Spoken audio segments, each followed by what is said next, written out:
Hello, everyone, and welcome back to another episode of the United She Stands podcast. This is your monthly Ohio episode, and for this episode, we are going to specifically be talking about a package of bills that the Republicans introduced into the Ohio State House. So, this is a multi-bill package that the Republicans in the Ohio House of Representatives introduced to mandate cooperation with ICE throughout our state. This will be a pretty quick listen today, hopefully, with some specific action items. We're going to tell you about each of the bills in this package. There are 4 of them and what action you can take right now. So this package is being called the Cooperation Package. And like I said, it's made up of 4 different bills. These have all been introduced in the House so far. And as far as we can tell, I don't think there are any corresponding or joint bills in the Senate. So without further ado, we're going to dive in. Sarah, you want to do the first one? Yes. Let's talk about House Bill 26, called the Protect Ohio Communities Act. So this would prohibit local governments from enacting sanctuary policies that limit cooperation with federal immigration officials. So it forces local law enforcement cooperation. The legislation mandates that all law enforcement agencies in Ohio comply with detainer requests from U.S. Immigration and Customs Enforcement, aka ICE. It explicitly removes the discretion local departments currently have to prioritize other public safety issues over federal civil immigration violations. So this bill also includes an emergency clause, meaning it would take effect immediately upon the governor's signature, bypassing the standard 90-day waiting period. Municipalities that fail to comply could face significant reductions in state funding. Yeah. So basically, it's just forcing any city in Ohio, any municipality to comply with ICE, whether they want to or not. Yeehaw. Yeehaw. Okay. House Bill 200 is the next one. And oh my gosh, I feel like there's never like a 00 number in bills like that. That's actually incredible. Well, the bill is not incredible. I was just going to say, except this is going to be shit, but... Yeah. Okay, so House Bill 200 is called this is the names the Republicans put on them, by the way, the America First Act. So this would bring a state felony charge for being basically illegally or not documented in the state. This is modeled after similar efforts that have happened in Texas. It criminalizes immigration. So remember, today, immigration violations are civil offenses. This would make it a criminal offense to be in Ohio without legal documentation. It makes presence in Ohio a state crime also instead of a federal crime. So immigration today is a federal civil offense. Okay, so under this proposal, if an individual is found to be in the state without legal documentation, they would be guilty of a 5th-degree felony. This provision would grant local and state police the authority to arrest individuals solely on the basis of their immigration status, which, like I said, is a power that normally is reserved for federal agents.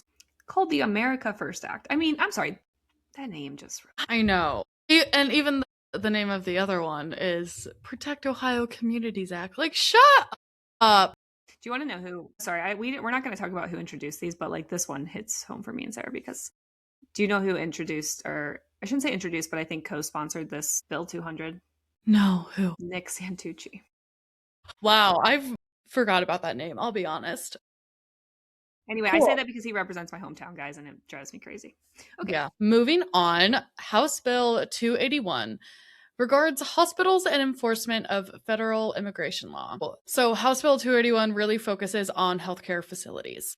It requires hospitals and mental health centers to grant federal immigration agents access to their premises for enforcement operations. Healthcare providers who refuse entry to agents could face penalties, including the loss of state grants or Medicaid funding. Opponents, including the Ohio Hospital Association, have previously warned that such measures could create a public health risk by discouraging undocumented residents from seeking care during emergencies. What? Why? I mean, I know why, but like, this is ridiculous. This is absolutely ridiculous. It reminds me of like the current situation in Minneapolis where like they are saying like, especially, I mean, there's been reports, especially around maternal health, like pregnant women are not going to the hospital because of ICE. Like, yeah, the party of pro-family, pro-baby, like this is the party, guys, the party of pro-family. Got it. Pro-child. Okay. All right, the last one is House Bill 544. They're calling it the Obstruction of Justice Bill. I'm calling it the You Can't Hide Anne Frank bill. Hmm. So, or you know what? After our conversation with Amanda, maybe I should call it the "You Can't Help Slaves Escape" bill. Whichever. Like, pick your poison. Like, this is a bad bill. This expands the definition of obstructing justice under Ohio law. So this bill would make it a felony to physically impede or interfere with federal immigration agents during the performance of their duties. This could include actions such as blocking doorways or intervening in an arrest. And this really just elevates what might currently today be a minor offense to a serious state level crime. And let's be real about why they're doing this. They will use this to target peaceful legal observers, which is legal to observe ICE, and protesters, which is also a First Amendment right, people with whistles, etc. And I can already hear the Republicans, well, just don't impede ICE. ICE is like aggressive and forceful, and they don't get in trouble for anything they do. So let's just realistically play this situation out. What is going to happen? Like, ICE is going to aggressively probably assault someone and then say that, right, like that the person was impeding arrest. We've seen that. They've been doing that everywhere. Yes, yes. And now in Ohio, you will get a felony for that. So, I mean, they're just trying to squash dissent. But if you actually open this bill and read it, I mean, it specifically calls out like helping children, shielding children. It specifically calls out like letting someone into your home. It makes me so angry. I don't know why I opened this one. Like, I read the summaries of all these and then I actually clicked on this one. I don't remember why. And I just instantly was pissed off. It's so wild. Like, these 4 bills are literally like Ohio's GOP watching ICE in other cities, seeing how their citizens reacted, and then adjusting our Ohio laws. So anyone who acts in, resistance to ICE is extremely penalized. Ugh, I hate it here. I hate it here.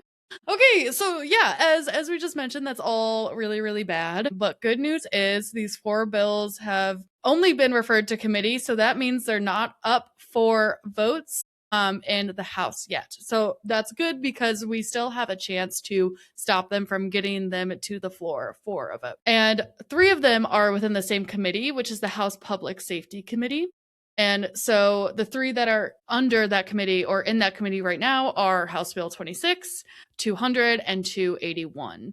So the next steps for these 3 is to call, but specifically, we want you to call the committee chair and then your rep if they sit on the specific committee. So here is who you need to call for these 3 bills. And if you have your podcast on playback speed of 1.25 or whatever, we're going to need you to either get it back to 1 or slow it down, because we're going to be going through a lot of names, a lot of representatives and their specific areas, because this is extremely important. And we want to be sure that you hear your rep if they are in this list. So the committee chair for the House Public Safety Committee is Cindy Abrams. She represents House District 29, which is right outside of Cincinnati. There's also the vice chair, Kevin Miller, who is representing House District 69. And it's really just a whole gerrymandered mess around the outskirts of Columbus.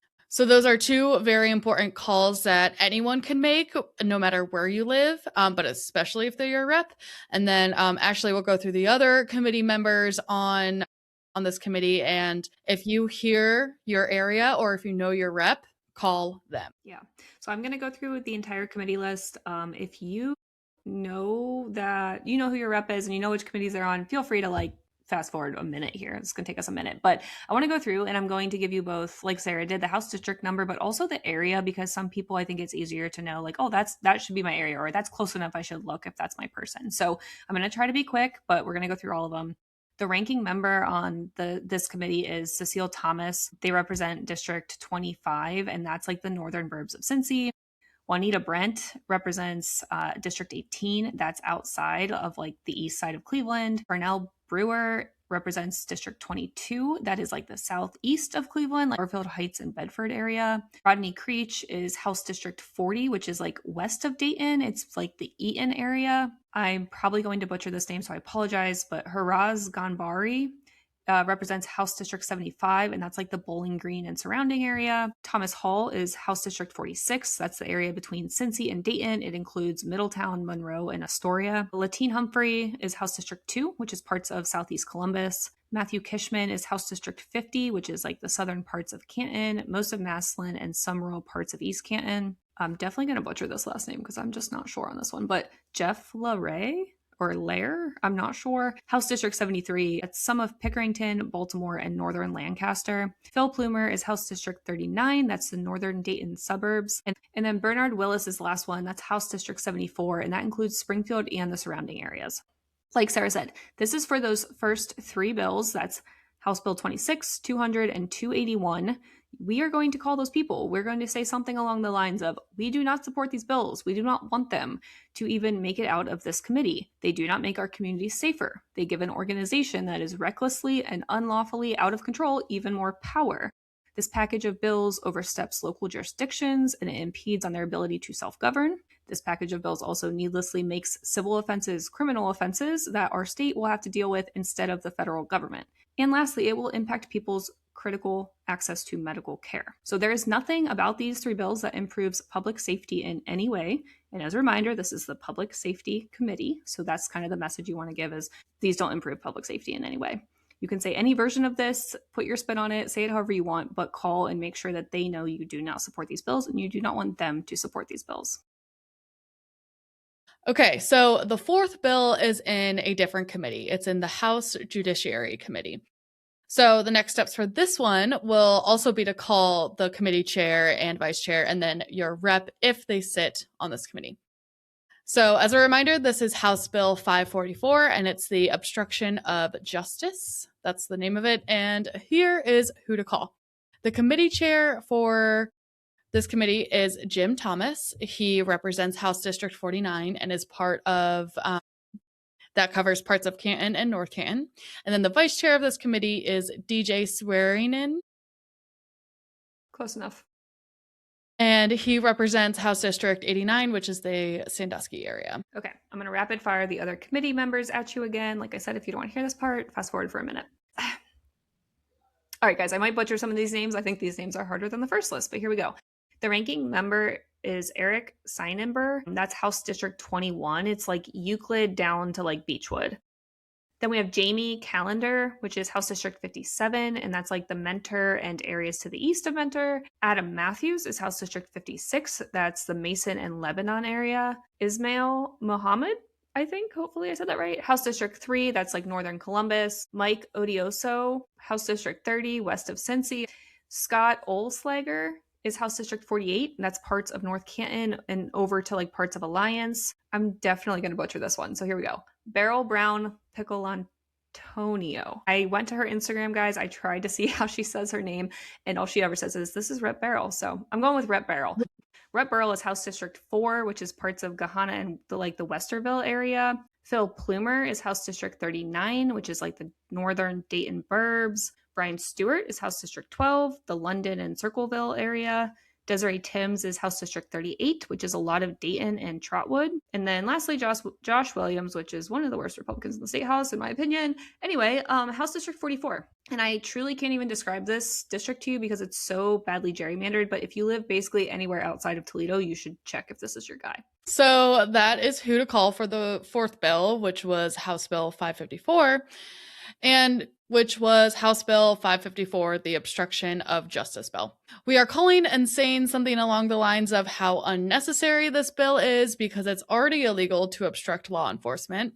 You can already be charged with federal crimes for this. This will be abused, and Ohioans will be charged with felonies for doing things that they are legally allowed to do, like observe, use a whistle, and protest, all rights that are protected. This is written so awfully that if you helped a kid by letting them inside your house, you could get a felony charge. Yeah, this one, like I said, this one just got me. So we're calling to tell them that we know they wouldn't have hidden Anne Frank, and their names will forever be on the legislation if they support it. And we won't forget who made this possible for innocent people to be disappeared. That's a mouthful. I'm just kidding. You don't actually have to tell your rep that. But anyway, that's the point of the bill. So it'd be pretty badass if you did. Yeah, but if you do, if you're feeling good, maybe you had a glass of wine, feel free. Tell them that.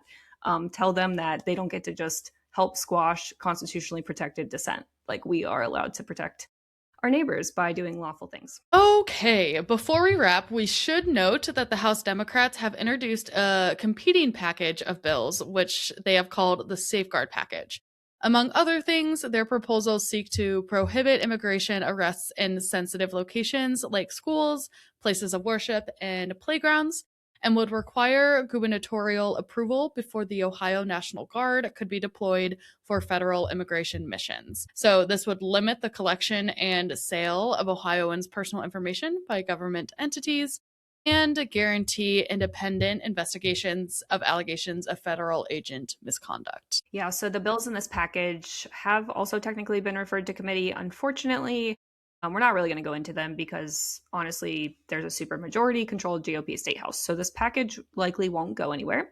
But you could still let your state house reps and senators know when you're calling them that you support some of the things that are in these bills and in this package, and just in general that you think we need to ensure ICE is reined in and held accountable for their actions. Now, one thing before we close, we want to definitely let you guys know this is being recorded on February 10th. So by the time you hear this, it's going to be at least over a little bit over a week out, maybe further. Check where these bills are at. We linked every one of them in the show notes. You can make sure that they're still in committee. That's where you should still be calling. If they get out of committee and they go to like a House floor or something, that's when you want to call your reps, no matter like who it is. You want to call your rep because every House person will vote on it. So I think it's unlikely that any of these are out of committee by the time you're listening to this, but just double check it if you want to. Each one of these are linked in the show notes. And then I was just going to also add that if you ever want to see where stuff is at in the state house and you don't want to go through the like legislature.ohio.gov site, ohiobills.wtf is a document that is run by or managed by Ohioans Against Extremism.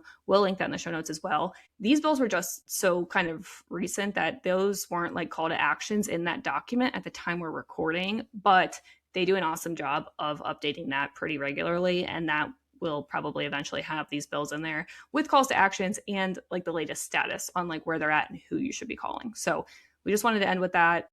Like I said, they should be in committee when you hear this. Please call. But if you want to track them, if you want to monitor them, and you want to make sure you're paying attention to these bills as they progress, that's a great place to go. There you have it, Ohio. That's what's going on. And please, please make some phone calls. We'll love you forever if you do. We will catch you next week. See ya!